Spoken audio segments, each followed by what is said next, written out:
guys. Hai, balik lagi sama kita. Kali ini kita ada di mana? Di Gias 2026. Yeay. Kalau kemarin kita di Gathering, sekarang udah di Gias lagi.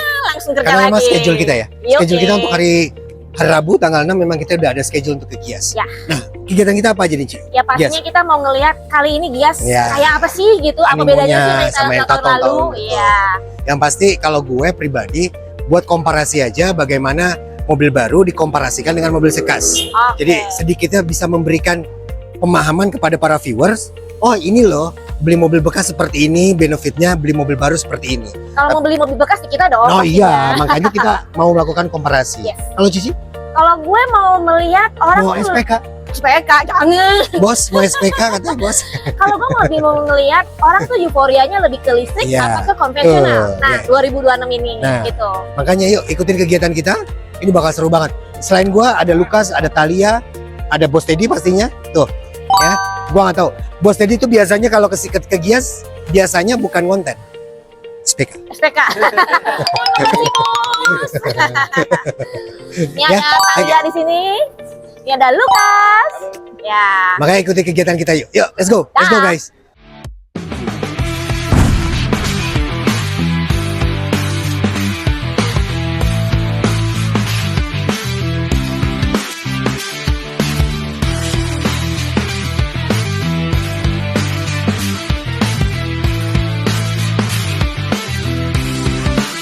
Yeay. Halo guys, berbeda kali ini gue nggak ada di showroom, melainkan gue ada di Gias ya. Penyambutan Gias 2026 memang unik banget sih. Banyak banget mobil ya, terkait mobil EV, mobil yang launching brand new. Itu juga banyak teman-teman, gue akan spill semuanya detail untuk hari ini. Dan memang ada beberapa ya mobil yang akan gue mau gue samperin, gue mau spill detail. Nah kalian jangan kemana-mana, tetap tunggu video gue sampai akhir video teman-teman.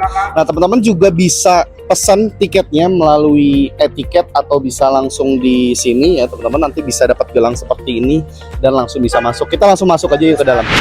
Oke guys, ini ada layoutnya nih. Kalau kalian ke Gias ya, ada hall 1 sampai hall 10. Tadi aku mampir ke booth Jeep karena aku mau bikin konten yang mobil termahal. Terus juga aku ke booth Mini Cooper. Nah itu super duper ramah banget salesnya. Padahal kalian tahu harga mobilnya tuh nggak murah. Tapi mereka nyambut orang tuh dengan antusias. Walaupun ada beberapa mungkin yang lihat-lihat doang, tapi mereka welcome. Terus aku ke booth-nya Honda karena kan ada Super One, mobil yang baru terbit banget di tahun 2026 ini. Dan aku ke Daihatsu karena aku mau lihat yang mobil unik, apa namanya, Daihatsu Migo X gitu. Penuh kayak gini ya. Gue nggak kebayang mungkin kalau di akhir atau di pertengahan. Ini udah pertengahan. Hari akhir nih bakal dahsyat banget. Ini ada mobil-mobil Fuso untuk mobil-mobil truknya, ya. Wih, gede banget Gede banget mobilnya. Escort. Ini ada, waduh, Nih, kalau Fuso, anak gua kesini demen banget nih yang gede-gede nih. Pengennya manjat-manjat. mobil damkar teman-teman. Tapi biasanya kalau kayak gini udah Lagi di custom. area truk sama bus nih ya. Ya, betul-betul. Kira-kira kita bakal beli nggak satu bus aja buat catering nanti, Bos? Kalau menurut saya sih kalau bos kan paling pakainya juga cuma setahun sekali, mendingan sewa. Ya, nggak jadi dong kita tiap minggu healing. Kalau kepengen sih mungkin truk ya, buat kalau yang mogok-mogok, towing ya, atau buat nganterin ke rumah konsumen, itu mungkin lebih kepake, tapi itu juga masih dipikirkan dulu lah. Oke, kalau gitu skip. Oke, kalau ini mobil Amerika, sekarang kita kembali atau kita menuju mobil yang lagi hype di Indonesia. Everyone, Hyundai, ya. Gue kasih lihat nih, ya.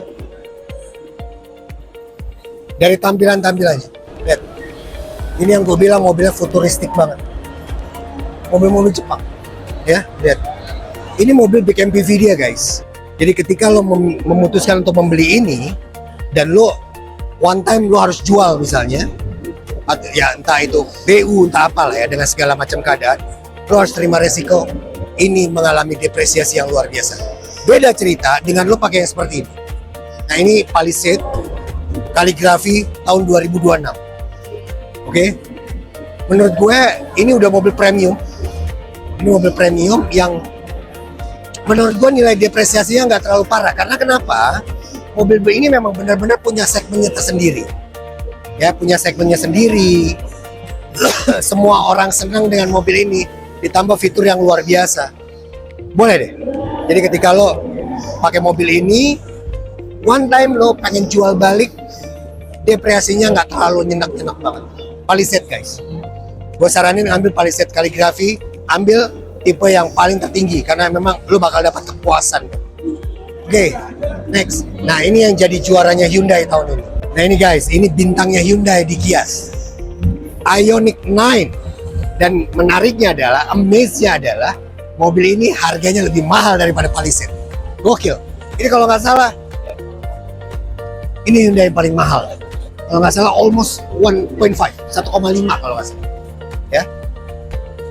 Nah, lu tahu gua kan masih belum menerima listrik dalam diri gue.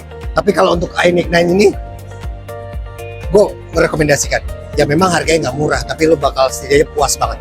Sama halnya ketika waktu itu Ioniq 5 keluar, gue tuh lumayan support ya. Nah ini sih bintangnya Hyundai tahun ini. Gimana bos? Suka main ini? Ini mobil keren banget sih. Ini MG guys. Warnanya unik banget. Ini warna Iris Cyan. Harganya berapa tadi dia bilang bos? 1,7 M. Jadi keren juga nih MG ini mengeluarkan ke supercar. Tapi listrik. Semacam kayak mobil Ferrari ya. Ferrari. Tampilannya sih gokil banget ya. Mobilnya sporty banget ya. Saya lihat ini juga kan dia atapnya bisa ada atapnya. Pintunya juga pintu yang gunting naik ke atas gitu. Ya, dengan saya pikir ini sangat cepat nih ya. Horsepower-nya juga masih tinggi banget. Keren sih ya. Daripada beli Ferrari atau McLaren gitu kan yang bisa sampai 20 miliar. Ini cuma 1,7 M. Ini keren banget nih. Jadi ini worth it bos. Keren sih. Ini pilihan lah ya. MG bisa bermain di Sorry bos, sorry. pengen sih, saya pengen. Saya tertarik sih, terus terang tertarik. Keren. Karena ini kan bukan masalah kalau udah beli begini nih bukan masalah alat transportasi, tapi itu udah desain yang keren, udah lifestyle, menuju lifestyle. Love it. Booth pertama yang gue samperin adalah boothnya Toyota. Teman-teman, boothnya Toyota nggak sepi ya kali ini, ramai banget karena banyak mobil yang baru launching. Teman-teman bisa lihat mobil Hilux, mobil sport car-nya dia itu dari mobil FT86, terus Yaris GR ini dominan ya. Cakep banget mobilnya. Dan Fortuner ini ada brand new teman-teman ya. Fortuner juga setirnya model baru ya, tampak eksteriornya juga model baru. Nah yang bikin gua agak terkesima mata gua ngelihat salah satu brand new dari Veloz teman-teman. Untuk di pasar mobil bekas bahkan sampai sekarang Veloz itu laku keras ya teman-teman ya. Kayak kemarin gue sempet ada jual Veloz itu beberapa, banyak banget ya, 2-3 itu selama 1 bulan untuk Veloz. Tapi kali ini gue mau lihat Veloz hybrid yang diluncurkan dari Toyota. Dia pakai lithium baterai teman-teman ya, untuk nickel base. Terus juga dia untuk performnya itu sama seperti Innova Zenix ya, Innova Zenix ya. Jadi dia ada terbagi dengan tahapan RPM-nya 0 hingga 40 ya teman-teman. Itu 0 hingga 40 teman-teman menggunakan baterai. Namun kalau untuk di atas 40 sampai 80 itu dia dapat ngecas baterainya sendiri teman-teman. Ya, cakep banget mobilnya, versinya dual tone seperti ini dan model terbaru ya. Tapi gue nggak tahu, who knows, mungkin ini bisa jadi peminat juga yang banyak di kalangan masyarakat. Tapi kalau buat teman-teman kira-kira cocok ke yang hybrid atau ke yang bensin? Nah kalian bisa komen-komen aja teman-teman. Ini gue mau ajak teman-teman spill Veloz yang satu ini. Daya baterainya dia ya, dia itu hybrid EV teman-teman ya, bisa self charging ya, yang pasti resale value-nya juga bagus. Nah gue balikin lagi ke teman-teman, kiranya teman-teman lebih milih bensin atau model hybrid seperti ini. Guys, gue gak perlu berkata-kata kan. Everyone, lihat. Nah, yang menariknya adalah CX-30 udah CKD ya teman-teman. Kalau selama ini kan CBU kan. Nah, dia udah CKD. Makanya yang membuat harga dia jadi terjangkau karena udah CKD.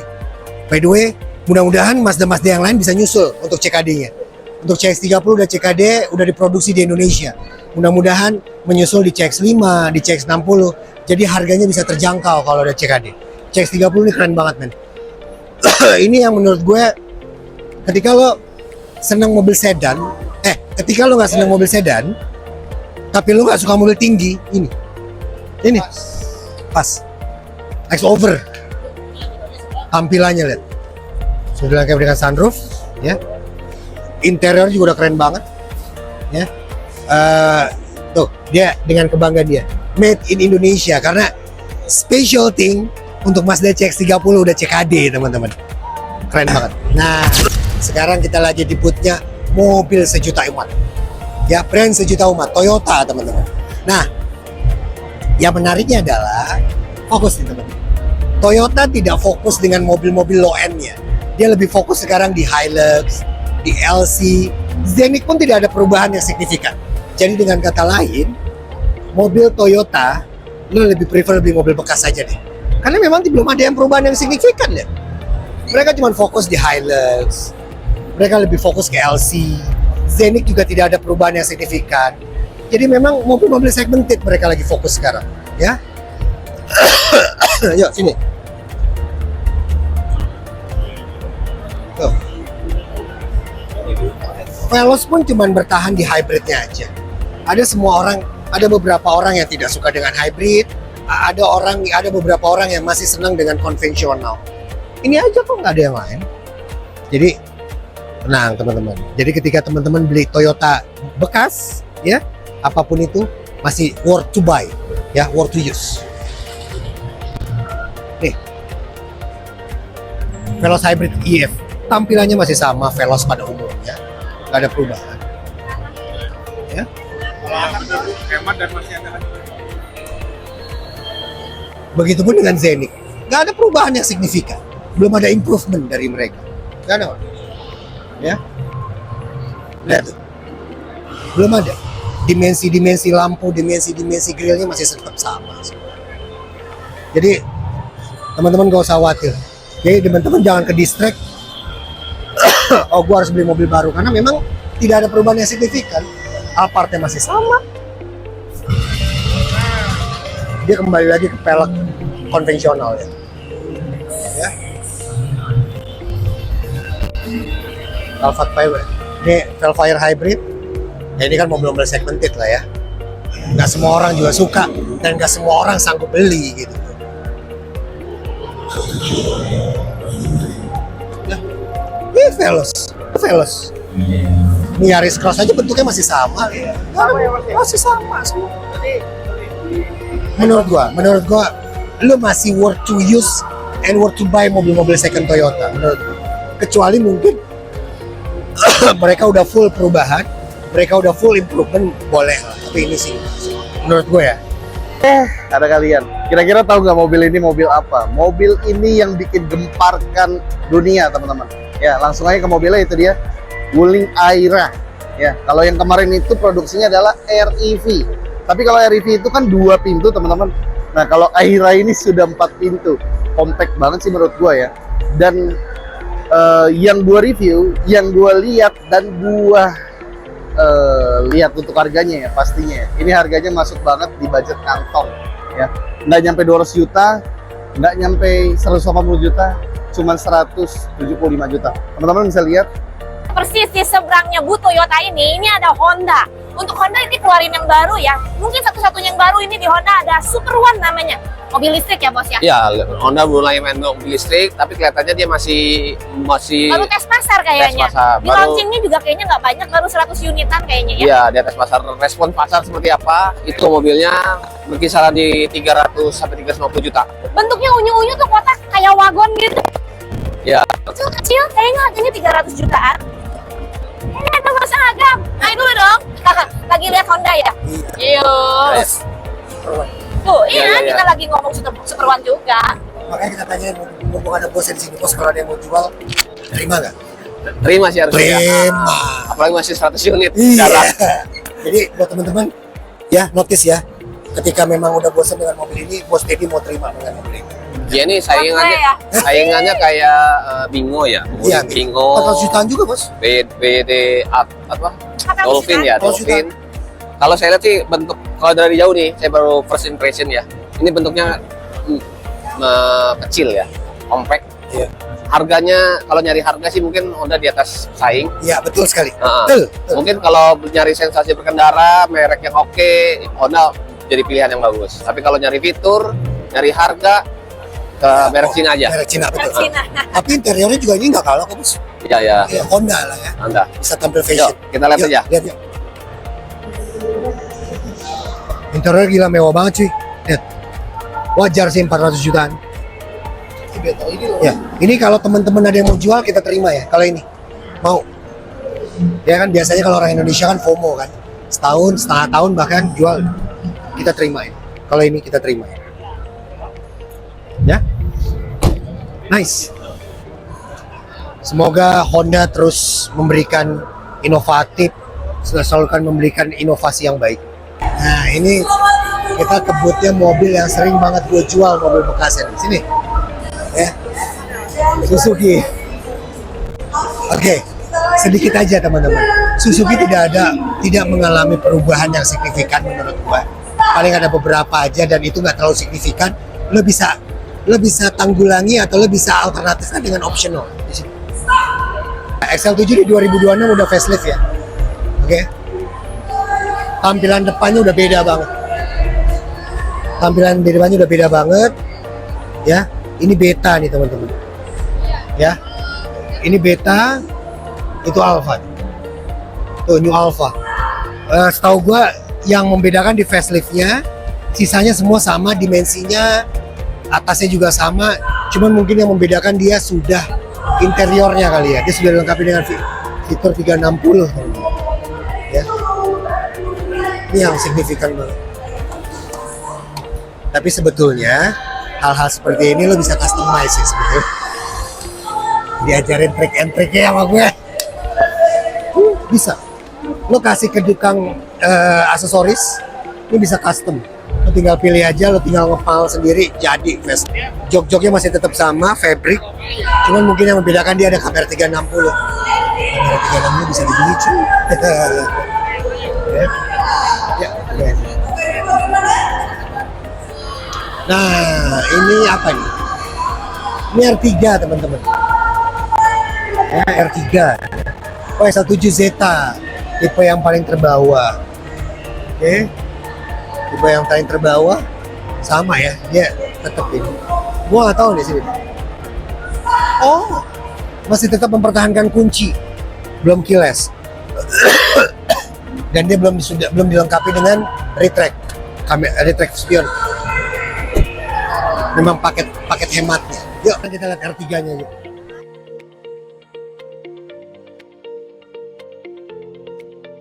Nggak ada perubahan yang signifikan, ya.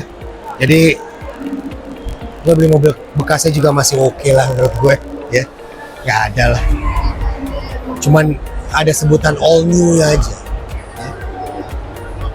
Gue belum dapat report dan gue belum dapat gambaran, ya. Nah ini. Ya teman-teman, kalau kita tuh ada Eto One tahun 2025 premium. Premium itu tipe yang paling tertinggi, sudah dilengkapi dengan kamera 360.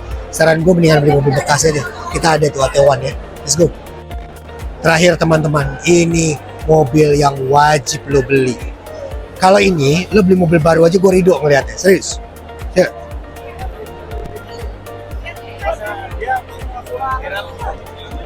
Everyone, Mitsubishi Motor Indonesia. Salah satu booth yang menurut gue keren. Salah satu mobil yang gue dukung ketika lo beli mobil barunya, ya. Tapi kalau mau jual, silakan ke gue. Oh, Mas Agam, kalau saya udah bosen, saya bisa jual di Mas Agam nggak? Dengan senang hati yang kayak gini. Makanya gue salah satu orang atau salah satu mungkin reviewer otomotif yang gue dukung banget lo beli mobil baru ini, ya. Entah itu expandernya, entah itu X-Force-nya, entah itu Destinator-nya. Dan gue tinggal nunggu aja second-nya. Lihat teman-teman, X-Force luar biasa, ya. Luar biasa ini X-Force. Nih, gue malah berharap kemarin gue sempat syuting ini di akun gue, antusiasnya luar biasa, dan gue berharap udah ada yang jual nanti setahun atau setengah tahun dengan senang hati, diterima dengan senang hati. Ya. Ini gue kayak ngelihat Outlander itu bangkit kembali, makanya gue bener-bener sangat berharap ketika selesai Gias ini orang udah bosen pakai 6 bulan, Mas Agam mau jual dong, dengan senang hati, luar biasa. Ya, ini mobil irit banget men. Ini bisa dari sini ke Bali, cuman satu full tangki. Irit banget. Nih satu-satunya mobil yang Mas Agam kalau beli mobil baru ini bilang beli, udah bosen jual ke gue. Bener. Ya, oke. Paling gitu aja. Alhamdulillah, akhirnya kita beres juga. Kita udah spill beberapa unit-unit yang bisa menjadi komparasi ketika lu pengen beli mobil baru apa mobil second. Ya, seru banget Gias 2026 ini. Mudah-mudahan otomotif di Indonesia, baik otomotif mobil baru, otomotif mobil second, khususnya mobil second, itu ada angin segar, ada vibe yang bagus. Karena bagaimanapun juga otomotif adalah salah satu bidang, salah satu hal yang menjadi semi kebutuhan pokok, bukan hanya gaya hidup semata. Apalagi kita di mobil bekas, itu benar-benar bagaimana caranya kita bisa membantu para keluarga Indonesia, para orang-orang Indonesia bisa menggunakan mobil yang baik dan benar. Seperti slogan gua, belilah kendaraan sesuai dengan kebutuhan Anda, bukan apa yang Anda impikan, tapi apa yang Anda butuhkan. Terima kasih, saya Agam Prawira Kusuma, salam dari Gias 2026 Ice PSD. Ciao.